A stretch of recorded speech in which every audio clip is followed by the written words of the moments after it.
İsrail və Amerika Birləşmiş Ştatları arasında İrana qarşı əməliyyatlarda vəzifə bölgüsü açıqlanıb. İsrail Müdafiə Qüvvələri İranın qərb və mərkəzindəki ballistik raket qurğularını və hərbi obyektləri hədəf alır.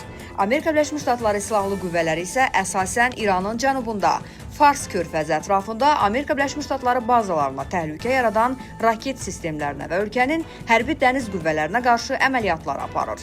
Bu, iki ölkənin ilk tam miqyaslı birgə döyüş kampaniyasıdır və proses birgə koordinasiya qrupları vasitəsilə həyata keçirilir. Həmçinin Amerika Birləşmiş Ştatları İranın hava məkanının qısa zamanda tam nəzarətə götürüləcəyini də açıqlayıb. Amerika Birləşmiş Ştatlarının müharibə naziri Pete Hegseth deyib ki, münaqişə fonunda regiona əlavə qüvvələr göndərilir və əməliyyatların müddəti qarşıya qoyulan məqsədlərdən asılı olacaq. Xatırladaq ki, tərəflər arasında danışıqlar nəticəsiz qaldıqdan sonra fevralın 28-də İsrail və Amerika Birləşmiş Ştatları İrana hava zərbələri endirib.